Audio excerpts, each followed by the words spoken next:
Women on a Green Mission. Follow along as two friends document their unfurling permaculture journeys. Join our chats each week where we'll be sharing how we and others apply permaculture to our gardens and daily life.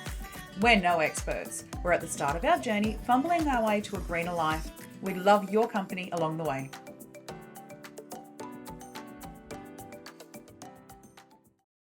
Hello. Hi, how are ya? I'm great. How are you?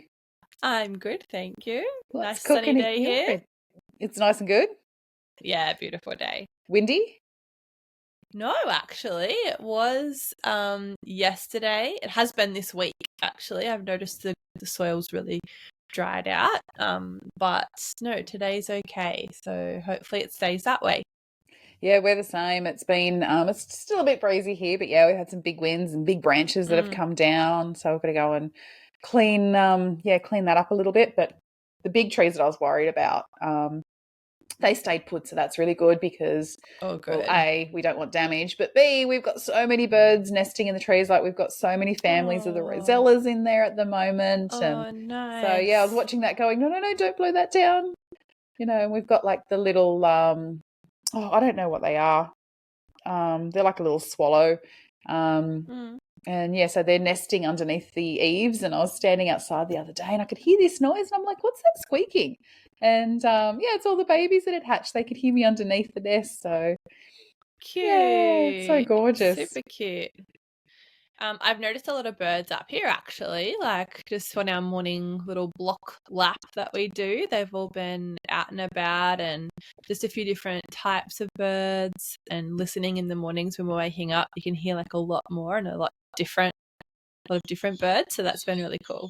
And there's a couple of cool apps that you can get to, like to recognize like the bird songs. So like because I've been trying to get one. So there's one that we have here that at dawn calls every morning, and I don't know what it is. I know I would have seen it because it's here every day, but I need to actually just get up earlier, I think, and try and catch it. But yeah, I'm out there listening to it going, is that it? And then I'm back in the app going, is that the sound that it makes?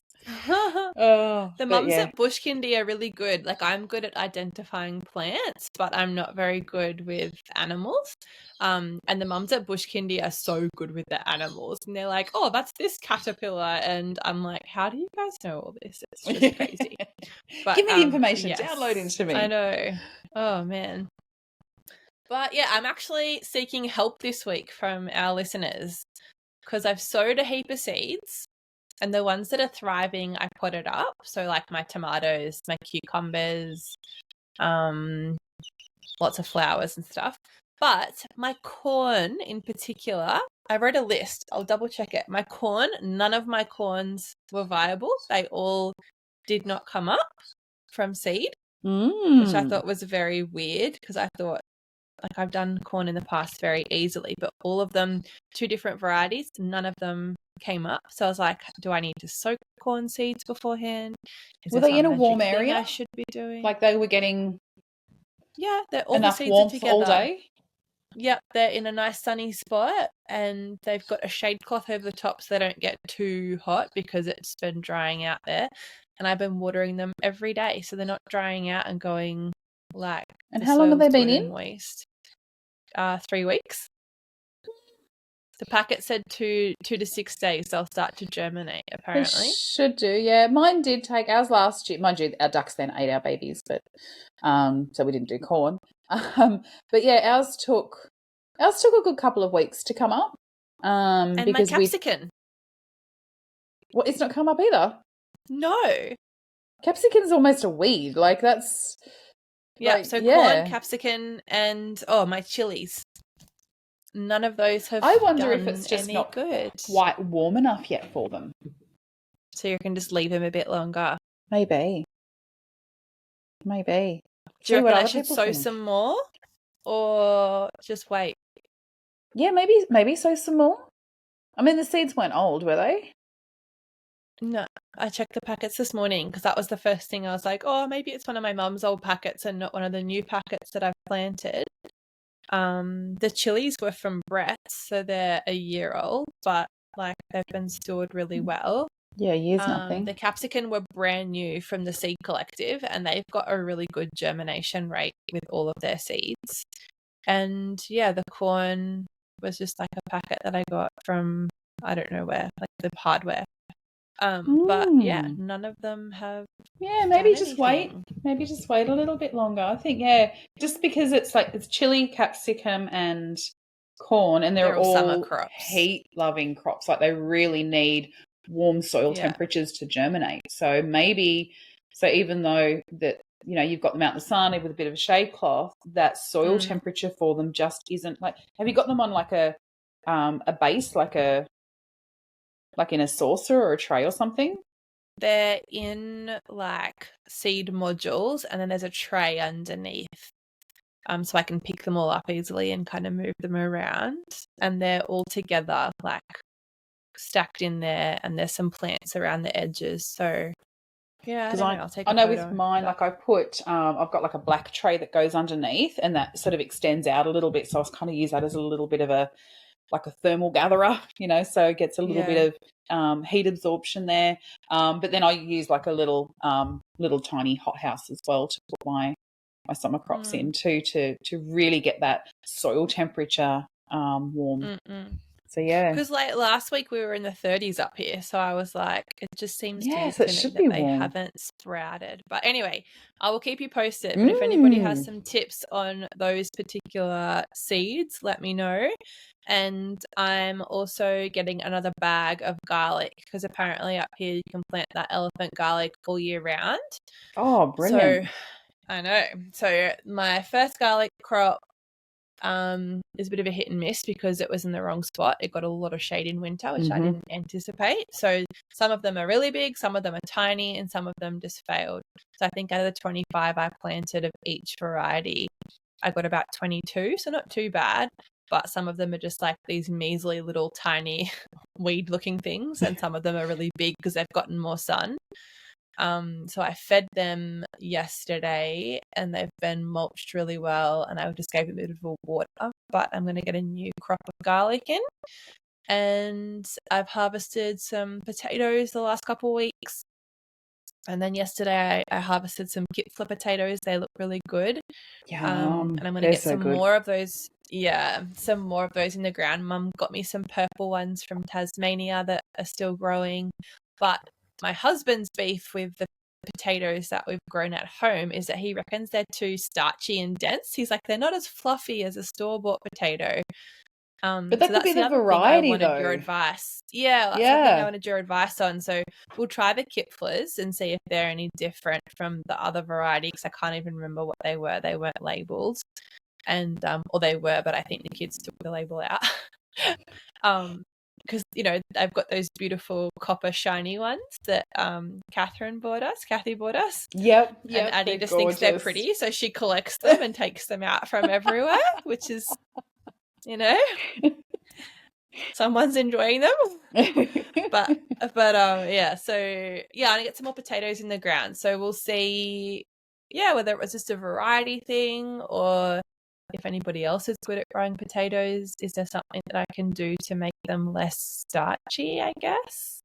I think maybe, just try lots of different varieties that will go well in your climate, and then just see which ones, you like. Because, I mean, there's, you've got those starchy potatoes that are, better for, for roasting or for chips. And then you've got the other ones, those little softer ones that, are good for mash and things like that. Yeah. So, I think just muck around with the varieties. I can never remember the name of it. But they're like a creamy coloured potato, and they've got pink or purple eyes. Yeah. So I there is a name for them. I can't remember. I know what you're talking about. Yeah, they're my favourite.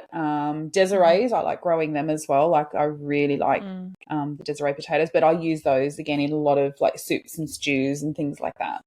Yeah.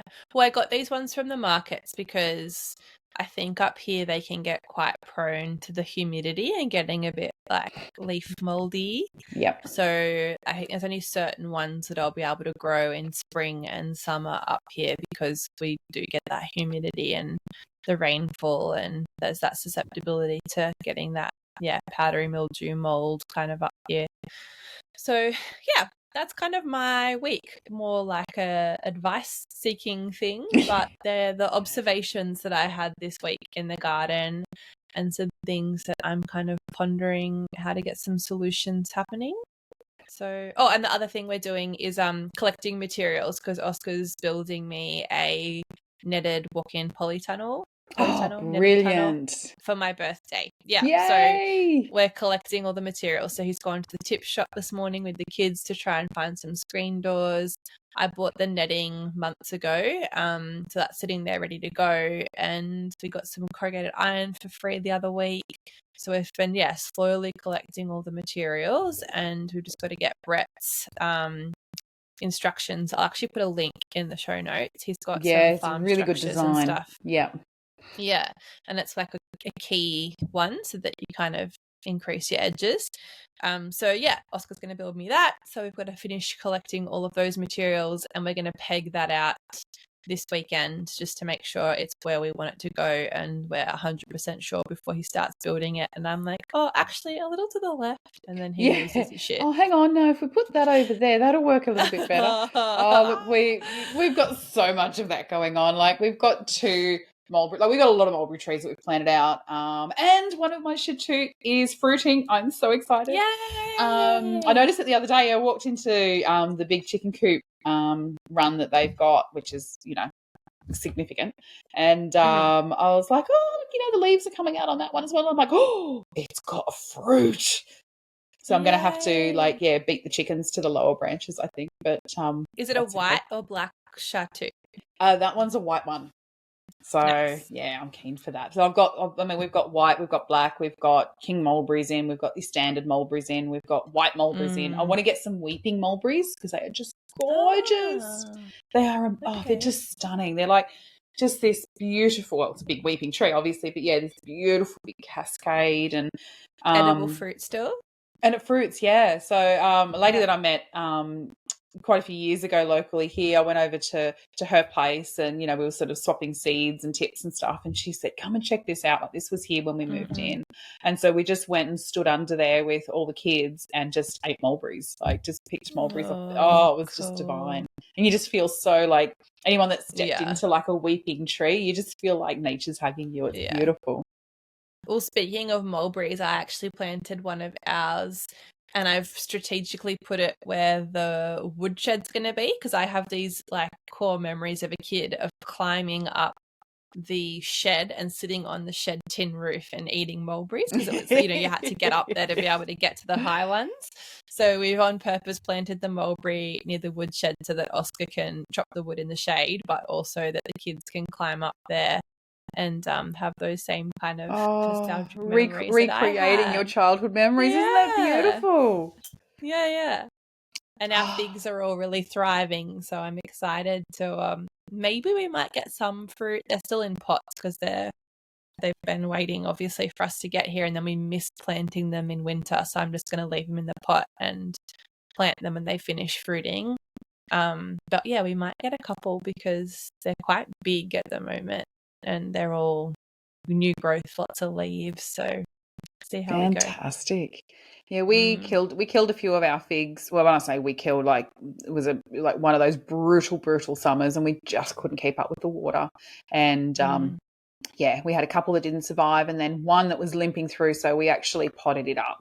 And same thing, like what that's been in the pot for a couple of years, and it's actually doing quite well. So it's going to stay there for another year until it's fully strong and ready to go back in, and we know exactly where we want to put it. So I love figs. And I feel like gorgeous. We're going to have a hot summer too.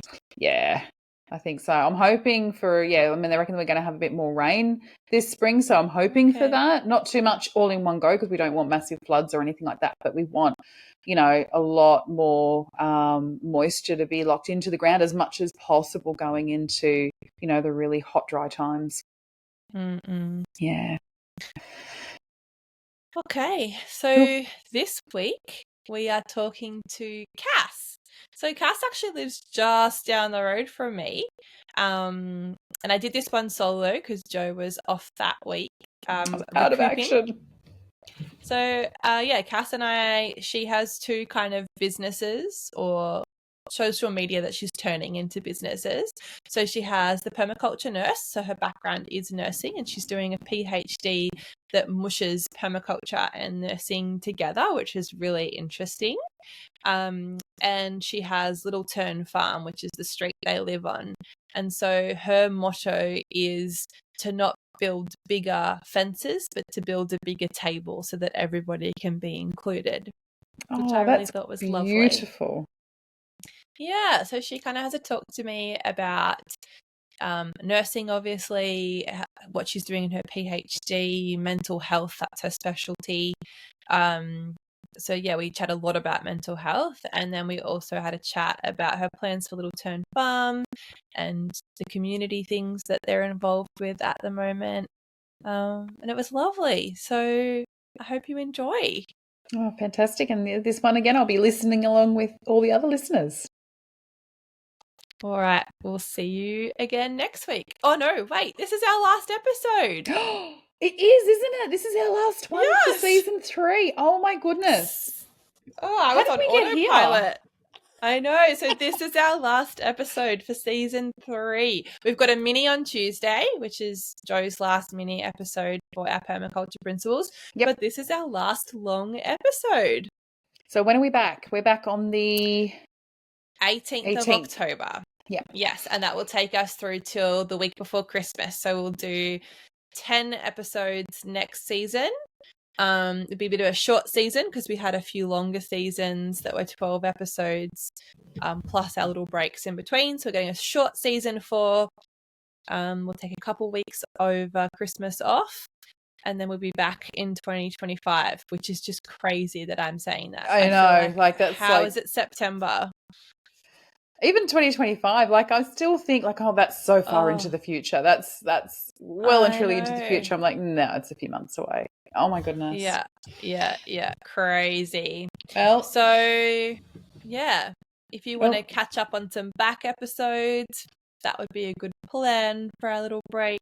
We might post some ideas about some of our most popular episodes on social media, so you can go back and have a listen to them if you haven't already. But otherwise, we will see you on the 18th of October. Enjoy the break, everyone. We will. And we'll see you when we're back. Bye.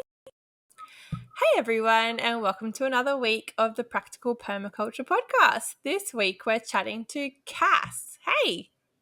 Hi. Thanks for having me. You're most welcome. Before we get too far into the podcast, I'll just acknowledge where we're recording today. So where are you? I'm on Yaegal country. Cass actually lives like a couple streets away from me. So walking distance. We're both, yes. We actually should have met up in real life, but the kids might have made that a bit tricky. Good. Funny. So can you tell us a bit about yourself? You've got 2 kind of businesses and, your context, where you're living, your family, that kind of thing. Yeah, definitely. So I'm a mum of 1 toddler. He's 3 years old.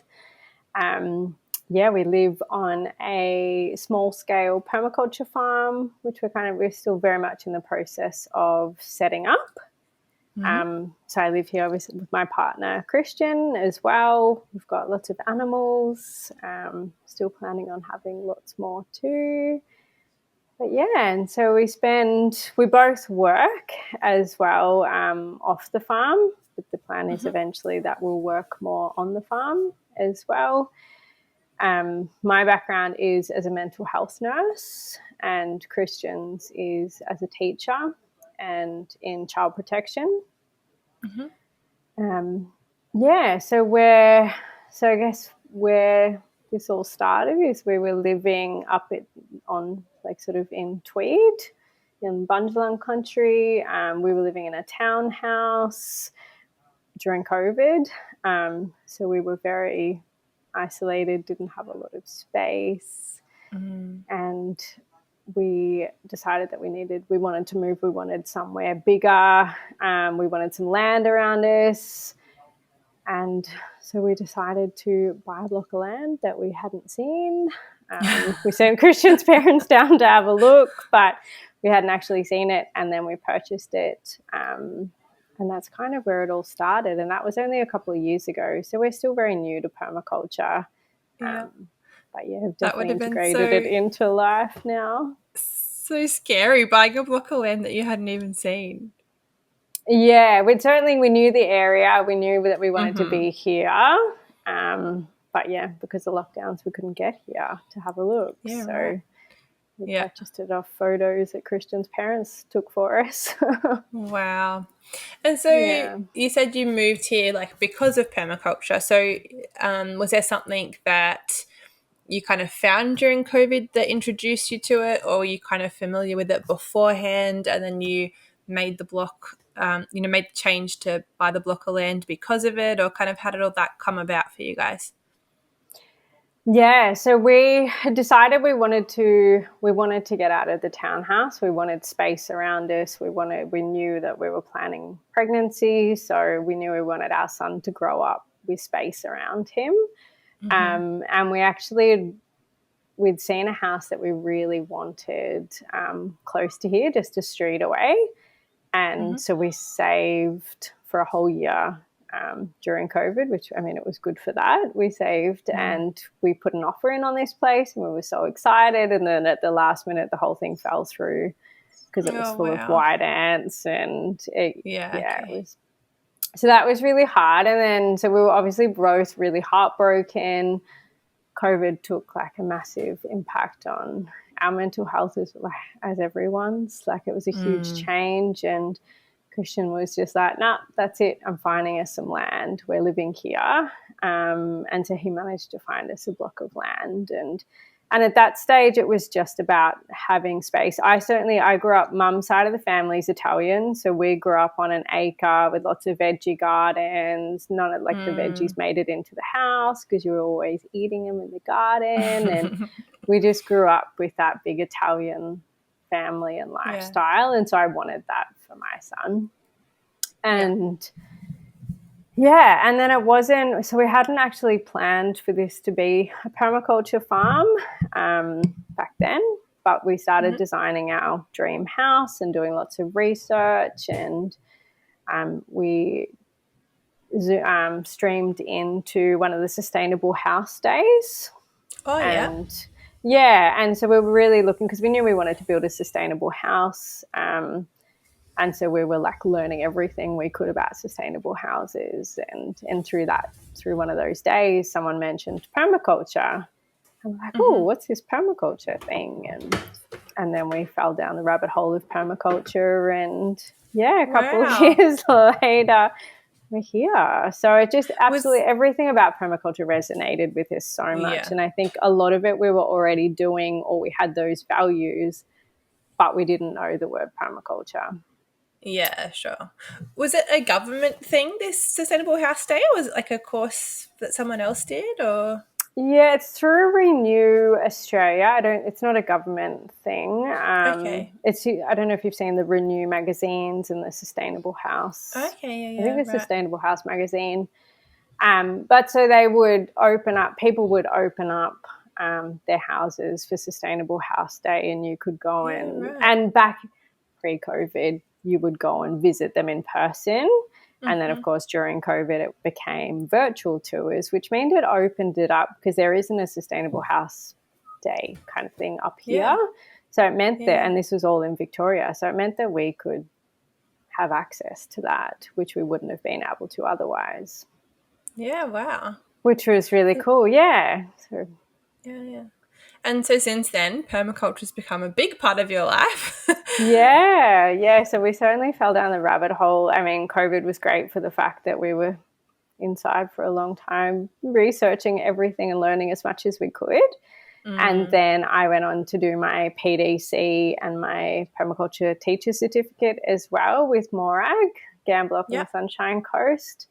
And in the middle of doing my PDC and all of that, had a baby, and so it took a little while to finish it. But we'd purchased the land, and so I just got on to designing it. So ended up designing every inch of this place, and we'd come out here with Quincy like strapped on in the carrier and with my measuring tape, and like it was really fun, and then go home and they'd write it all down.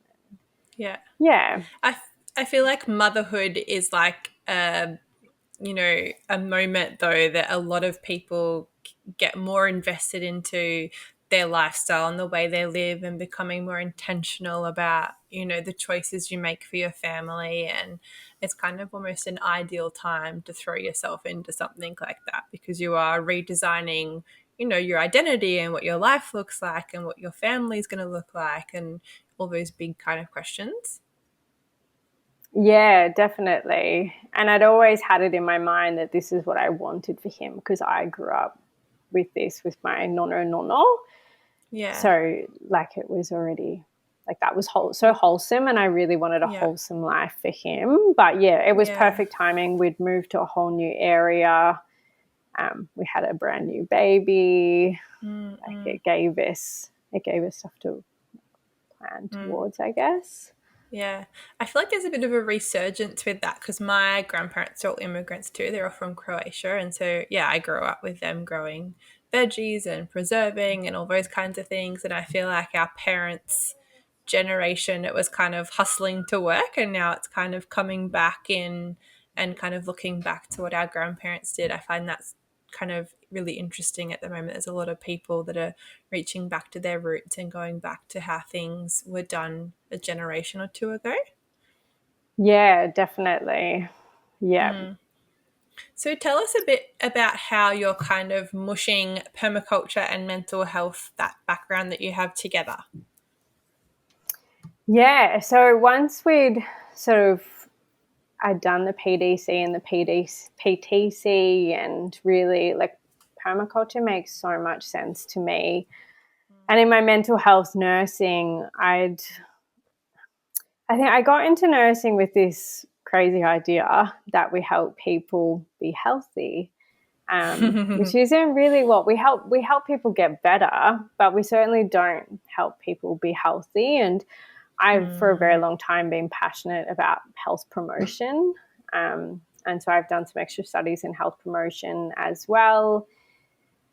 And I kind of just came to this, I don't know, I can't remember the actual day, but it was this moment where the mental health nursing, the health promotion, the permaculture just collided, and it just made absolute sense to me.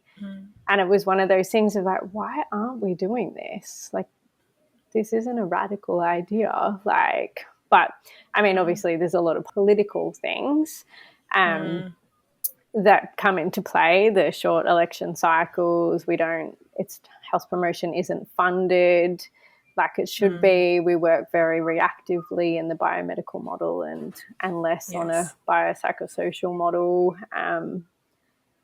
And so I started to merge permaculture in as much as I could. And I had done some research with people living with mental illness across the district to just find out what people really understood about their mental health and their physical health, and how the two are combined, but also their well-being.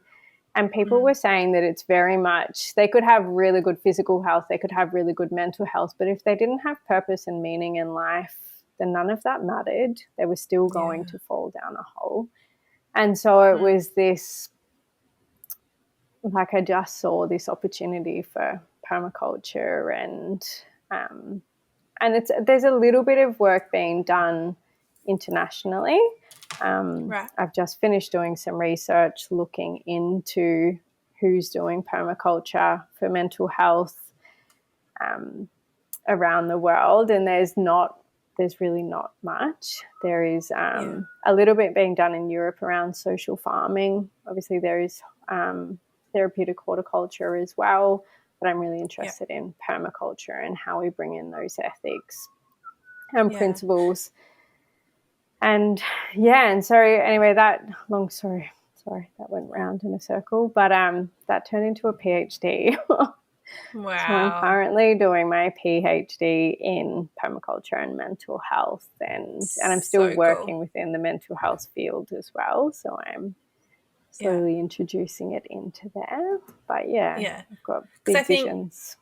In this day and age, everyone kind of understands that being outdoors is really good for your mental health, and gardening, and there's studies about soil, and that it can boost serotonin levels. But obviously permaculture just isn't about gardening. There's a lot more to it than that. So how do you kind of envision permaculture, besides being outside and gardening, like enriching people's lives and giving them purpose, I guess? Yeah, definitely. I think for me, permaculture is, gardening's one part of it. Gardening's kind of like the fun part, but it's those ethics. So it's those ethics of people care. So how do we look after each other, look after ourselves, but how do we look after each other as well? The ethics of earth care, like there's so much done within healthcare that is so detrimental to Mother Earth. And I think we could be doing a lot more within healthcare services to make sure that we're looking after Earth. And then fair share. So making sure we're like healthcare services, we use up so much resources. We don't pay it forward generally to the community unless obviously through our care that we give for people. But I just feel like introducing those ethics into mental health care, it's not even about like, ideally there'll be gardens and we can go back to rewilding mental health care, but I think those ethics of permaculture are just so beautiful, and they can be integrated. Like everything we do in permaculture is integrating into each other, and so we can integrate those ethics into our mental health care system in so many ways. Like you said, so much of healthcare and like the Western model of healthcare is being reactive. Like there's a problem, so let's fix it. And I think there's a massive place for permaculture and mental health to be proactive, and to set our communities up and to set people up so that we're not in that space in the first place, if that makes sense.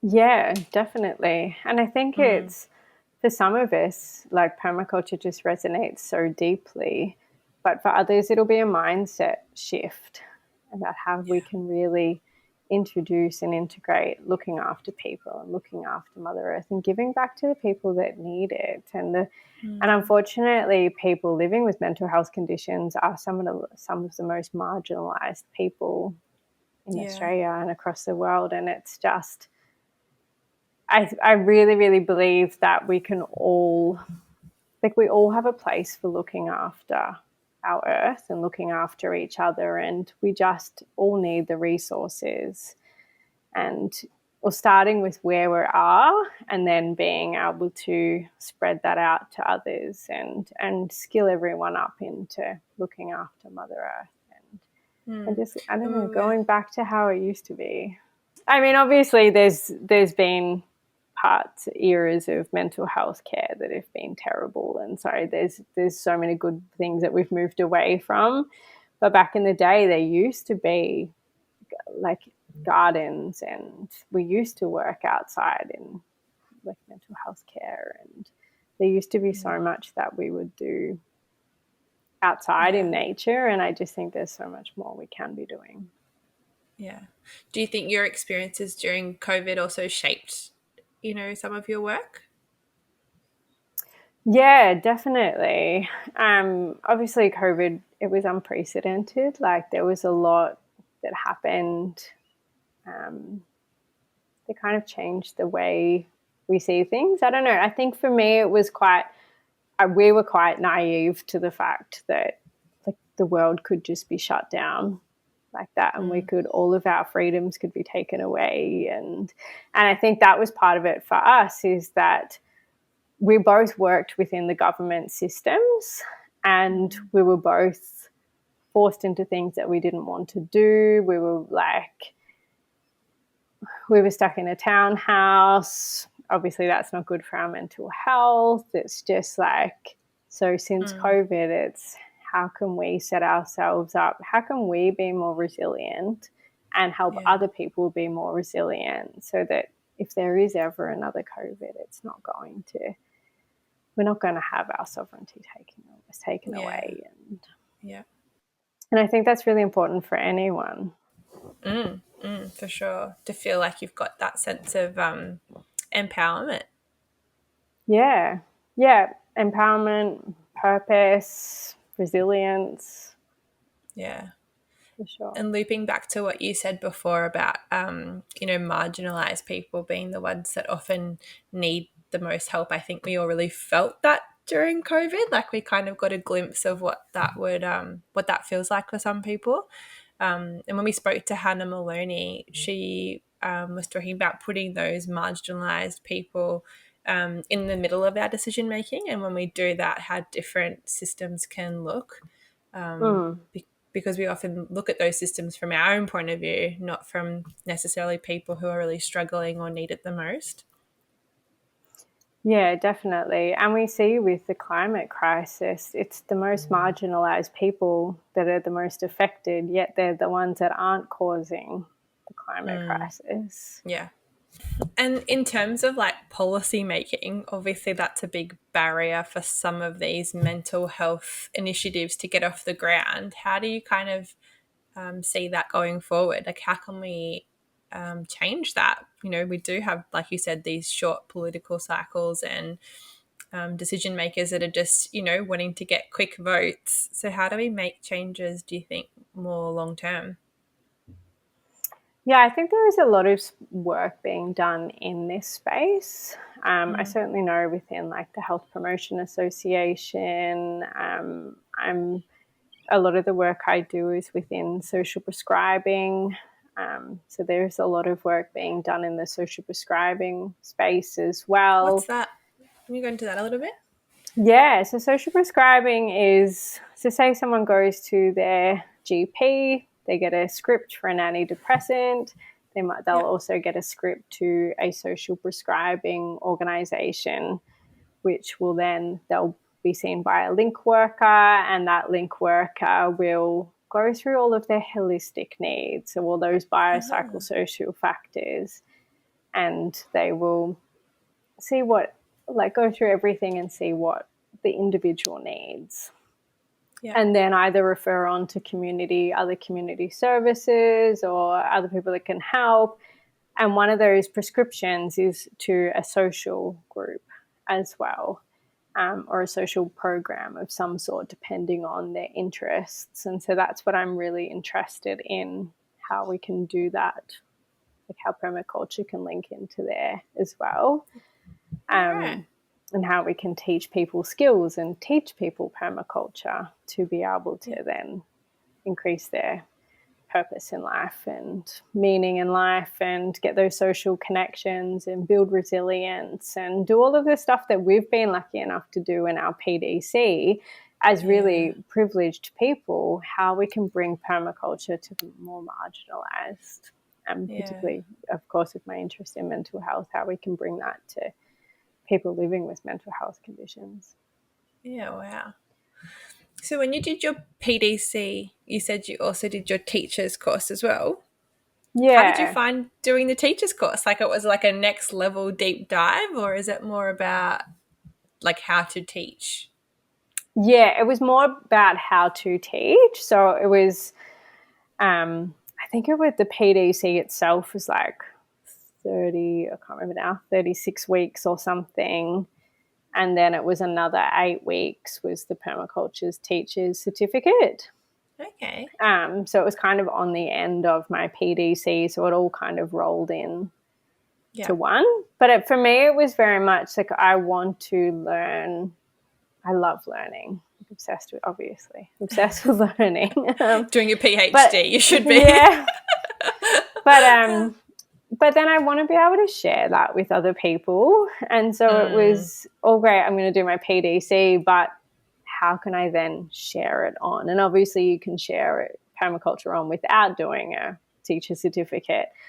But I really wanted that teacher certificate so that I feel like I can go on and share it with other people. And ideally, eventually we want to do workshops and all sorts of things. But there's a lot of teaching that comes within the PhD as well. And also my work as, mental health educator, I do a lot of that too. So it just made sense to me. Cool. And what is your vision for your little plot of land there? Because you've got an Instagram account for your permaculture nurse. So the permaculture nurse is kind of my professional brand for me. Yeah. And the work that I'm doing within the mental health space. And then we've got Little Turn Farm, which is our little farm. Yeah. And so what plans have you got for that? You got chickens so far. You're talking about workshops. Like, let us know about what you guys have got going on. So many plans. So I mean, at the moment we've got our like kitchen garden, we've got our chickens and our guinea pigs, we've got a couple of food forests and a food forest hedge. So we've got one food forest that's planted out mostly. I'm still planting lots of seedlings at the moment, ready for spring to get them into there. We've got a food forest hedge as well. So the idea around the food forest hedge was really bringing in that idea of fair share, and eventually we'll have once it's producing a lot more, we'll have a little stall out the front, and anything that grows in that hedge we'll give back to the community for free. Oh, cool. So that was that idea. And we already have friends that stop past and pick some rosemary for their dinner and that kind of thing. But eventually we'll have a lot more growing in there. There's quite a few fruit trees, but they're all still very young. And then so part of our top food forest, we've got a section ready for ducks. So we're just getting that all ready so we can integrate ducks into there. Cool. Yeah, and we built a little shipping container house. So we're living in our little shipping container house, which is beautiful. We love her. And then eventually we've got plans for a larger house, still not very big, but larger than a shipping container, which is all designed on like the passive solar house principles and biophilic design. And we've worked with a local designer, and then we've adapted it we bought the plans off Book and Blend. And we've adapted it with our local designer so it really suits our climate, and worked with the energy efficiency consultants as well. So that's a 10-star home. So we're making sure that we're catching and storing all of that energy. So cool. And eventually, so we've got a beautiful office space here as well, which is where I'm coming from today. And this will open up as a co-working space. As you know, we run Mums in Businesses nights once a month. The idea with this, our vision for this is really about community. And so our motto is not building a higher fence, but building a bigger table. And so we really want to bring people in. We really want that community vibe. We want to be able to give back, share our knowledge. We'll run workshops eventually. We've got an absolute dream to run Posada days, and so cool. There's so many plans. Christian's working on a couple of plans at the moment. We've also got a bit of a community composting setup going. So we have quite a few families and cafes. And this week we just had some disability houses join in as well. And so everyone collects their food scraps, drops over their food scraps. We compost it. And then when they need some compost back for their gardens, then we'll obviously give them some compost back as well. So that's been really fun, and it's really starting to build. And so I love that concept of a bigger table and not a bigger table, not a taller fence. That's what you said.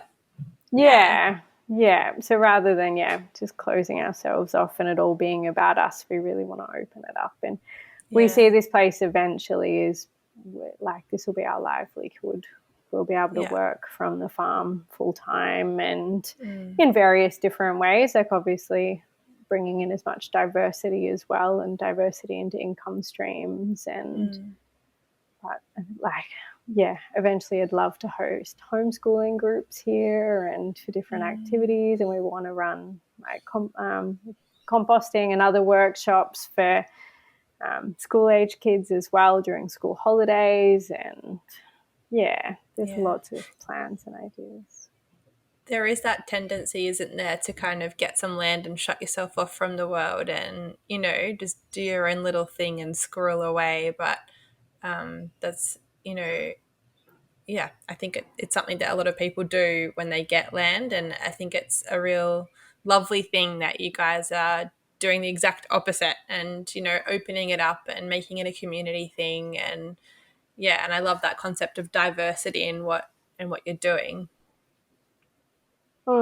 Yeah, and I mean, we certainly see neighbours and of course each to their own. But people get acreage and then they fence it all off. And it's like, where do the kangaroos go? I mean, we love it because the kangaroos come to our place. But it's just, we want it to be a place for us, for humans, but also for the wildlife as well. Yeah. And I mean, a lot of our chickens are rescued. And so we really want to, bring in that. It's a sanctuary for everyone. Yeah. And everything. In terms of, though, doing it all, I know, like, just you rattling off all those things, I think, oh my God, how do you have time for that? And so how do you, juggle all the things without getting burnt out? Because that's, another thing, that treading that fine line of being there for the community and giving, but also making sure that, you're okay within yourself and it doesn't get to the point where you're giving from an empty cup. Yeah, definitely. And I mean, as us mums generally will fall into that trap of giving from an empty cup. But it's so easy for your cup to get empty when you're a mum, I think. And I think for us, it's like we're really embracing this slow, small solutions and not trying to do it all at once. Like, we've got huge plans for this place, but we're going to be here forever. It's going to be a lifetime project. Yeah. Quincy's learning everything as we go, so it's all integrating into him as well. So hopefully one day this will become his place. And so I think rather than going full ball and like trying to build a house and trying to set up every single piece of garden that we want here, like, it is very staged. And we try and plan very much in that sort of seasonal time. So we have seasons where we do a lot, and then obviously, like our summer season, we pull back a lot and we spend a lot more time resting and planning. And whereas this winter, spring, we do a lot more physical kind of work. And I think just over the years, I've become very good at compartmentalizing my work and my life. And so when I'm with Quincy, I'm with Quincy. When I'm working on the PhD, I'm working on the PhD. Yeah. When it's time in the garden, it's time in the garden. And so that way I can kind of manage it a bit more. Obviously, we have times where I've just come out the back of a huge milestone for the PhD and feeling mildly burnt out. And so we went away for the weekend, and Q and I just had the best weekend away, and we just soaked up forest walks and the beach and relaxing. So it's a juggle. But I just remind myself, this is the season that we're in. Like, we've got a young one, so it's going to be a juggle, and we're not going to get everything we want done. Yeah. I mean, I'm very impatient, so it's it's probably been harder for me than for Christian. Like, he's really good at, it'll happen when it happens. But for me, it's Oh, I'm terrible. I feel like I'm exactly what you just described. Like, got to get the house up, get my gardens done, get everything ticked off my list. I just find it so hard when things go slowly, and it's definitely something that permaculture is teaching me. And I find that when I do charge ahead at things, it's often when things get setbacks. Like, some of the gardens we've built, obviously the soil health isn't there yet, and so they're not thriving necessarily, but if we took our time, they would be. So I think you get feedback when you're doing things too fast or too much, and nature and your choices remind you to slow down a little bit. Yeah, definitely. And I really do love that. Like, we so in the first sort of 12 months of being here, we really did pour everything, all of our energy into, I mean, obviously at the start you're always setting up infrastructure, which takes a lot longer and it requires a lot more energy, whereas now we're sort of at the end of most of the garden infrastructure. So now we can sort of start to sit back and look at what the garden and what the property is telling us and then adjust accordingly as well, which has been really nice. We've really noticed that this season. But yeah, I mean, the to-do list is still huge. There's always something. But I mean, we love it. It's our hobby as well as our life. And if you're looking for us anywhere, you'll find us in the garden. It sounds like your property is very cup filling and it kind of contributes to you not giving from an empty cup. Yeah, definitely. And I love like working in the office and then being able to take a break and walk through the garden, walk the long way through the garden, pick some snow peas, snack on them. Like I really notice a difference when I'm working at home from the office compared to when I'm working in the hospital, where I just don't have that opportunity to just stop for 10 minutes and go and chat to the chickens. Like, I think those small moments, and I think as a mum, I've really learned that you have to really notice those small moments and take that mindful breath and that mindful moment and see the joy in the little moments rather than expecting to have a whole day of bliss, because that's not realistic. Bliss in a different way, but It's funny you saying that about workplaces. I feel like that's a big cultural shift we need to make for our mental health, just the way that we show up to work and we're expected to kind of be. Like, a part of our whole choice in moving here was to escape the 9 to 5 and to try and find non-traditional work and non-traditional income so that we can live more than we work, because we found that balance was really out when we were doing, that whole big mortgage, living in the suburbs, needing to pay it off, needing to work to pay it off, and just kind of getting stuck in that cycle. And I think even if that is a choice that people want to make, that they want to be in suburbia and that means having the mortgage, maybe how we can make our workplaces more supportive of our mental health. So, you've got your big garden just outside your door there, but how can we do that in a corporate sense or in other workplace situations, or allow more space and time for people so that we can make that balance more achievable? Yeah, definitely. Because not everybody can, work from home. It's not an option, or it's not an option for everybody to live on land, and we need people in cities, and we need, we need to make it so that that's still accessible somehow. Yeah, definitely. And that's the thing. I think it's really, for us, it really came back to what are our values and how can we incorporate those? Like, how can we really live to our values? And for us, like, neither of us like working in office 8 hours a day, commuting, all of the rest. Like, for us, we both want that flexibility. And so it's not that we don't work hard or want to work hard, because we do work. Some days we work really long hours, and I work on weekends sometimes, and most weekends.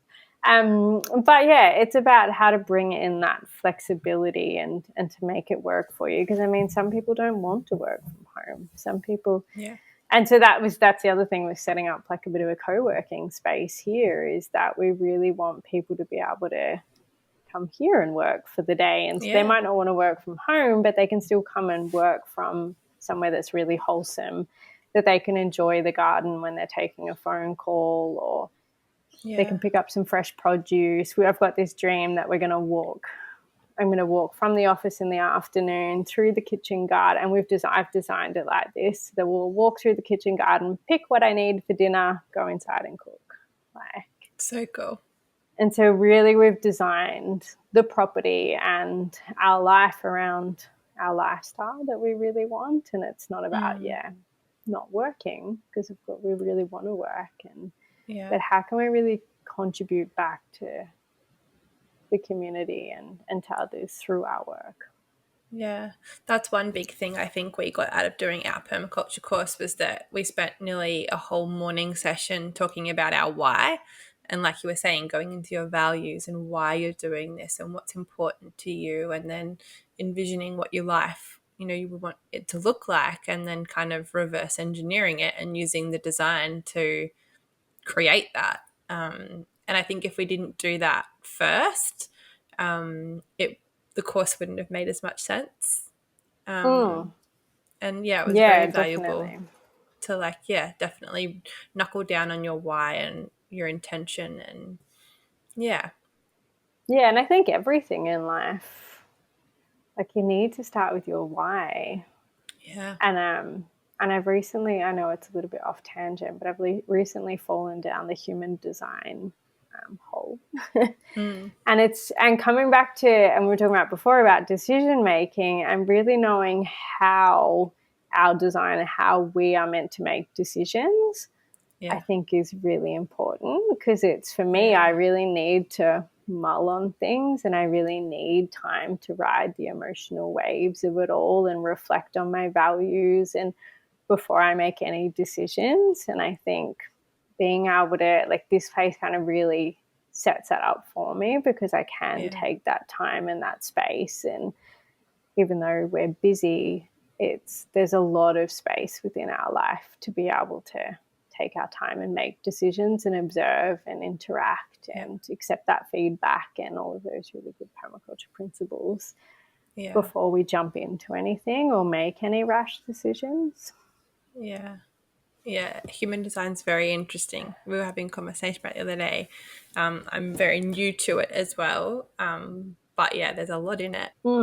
What other permaculture influences do you have on your life? Like, are there any people that you really look up to, or there's books that kind of really inspired you? Anything in particular? A lot of the, like, your typical permaculture books, I guess. So like Retro Suburbia. We've got some of Bill Mollison's books. We follow a lot of people on YouTube. Christians particularly loves YouTube and finds lots of cool people on there. I think for me, I really, really resonate and take a lot from Jade Miles from Black Barn Farm, who wrote the cool. Future Steading book.